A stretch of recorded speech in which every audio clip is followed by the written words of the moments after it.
শুন বলছি place reviewer channel থেকে বিষ্ণুপুর স্টেশনে তৃতীয় মালগাড়ি ঢুকে গেল, অর্থাৎ যে 9টি মালগাড়ি আসবে তার মধ্যে প্রথম এবং দ্বিতীয় মালগাড়ি যখন এসেছে আপনাদের দেখিয়েছি, এবং এটি তৃতীয় মালগাড়ি ঢুকে গেল যেটি আজকে রাত্রে জয়পুর গোকুলনগর স্টেশনে অবস্থান করবে এবং আগামীকাল ময়নাপুর হয়ে চলে যাবে জয়রামবাটির কাছে, অর্থাৎ লঙ্কাজলা পর্যন্ত যেখানে অবধি ব্যালেস্ট পড়েছে তারপর থেকে ব্যালেস্ট ফেলার কাজ চলবে। আমরা আগেই বলেছি যে পুরো রেল লাইনটি সম্পূর্ণ হয়ে গেছে এবং গার্ডার ব্রিজ সহ সমস্ত ব্রিজগুলি কমপ্লিট হয়ে গেছে এবং তার উপর দিয়ে মালগাড়ি যাচ্ছে এবং ব্যালেস্ট ফেলার কাজ চলছে।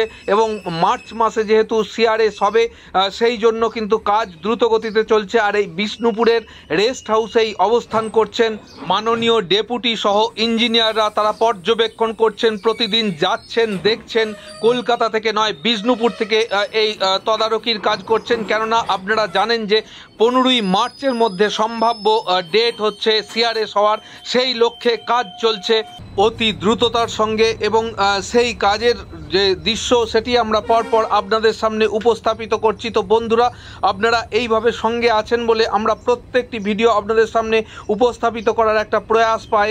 আপনারা একইভাবে ফেসবুকেও ফলো করছেন এবং অনেক কমেন্ট আসছে ফেসবুকে, এটি খুবই আনন্দের খবর। কেননা আপনারা এইভাবে আমাদের সঙ্গে আছেন, আপনারা এইভাবে সঙ্গে থাকুন এবং প্রত্যেকটি পুঙ্খানুপুঙ্খ খবর আমরা প্লেস রিভিউয়ার চ্যানেলের পক্ষ থেকে আপনাদের সামনে উপস্থাপিত করব। তারকেশ্বর থেকে বিষ্ণুপুর পর্যন্ত যে রেল লাইনটি হয়েছে এবং বর্তমানে কাজ হচ্ছে তার, এবং আজকেও একটি লাইভ অনুষ্ঠান করেছি, আপনারা অবশ্যই দেখেছেন যে LHS যেটি হয়েছে গোঘাট স্টেশনের আগে, সেখানে যে কাজ চলছে, অর্থাৎ এখানে যে শুধু নতুন লাইন তৈরি নয়, এটি যেহেতু পূর্ব ভারতের সঙ্গে পশ্চিম ভারতের সংযোগ স্থাপনকারী একটি রাস্তা, সেই জন্য এখানকার গতি বৃদ্ধির কথাও চিন্তা করা হচ্ছে। রেলের যে স্পিড সেটি বৃদ্ধি করার লক্ষ্যেও কিন্তু কাজ চলছে।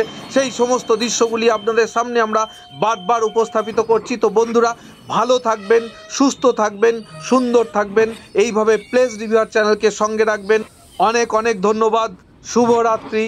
সুন্দর কাটুক সবার জীবন, গতিময় হোক জীবন এবং পূর্ব ভারতের সঙ্গে পশ্চিম ভারতের সংযোগ স্থাপিত হোক এই তারকেশ্বর বিষ্ণুপুর রেল লাইনের সংযুক্তিকরণের মাধ্যমে। বন্ধুরা, ভালো থাকুন, সুস্থ থাকুন, আর এক নতুন রেলের দিগন্ত উন্মোচিত হোক। শুভরাত্রি।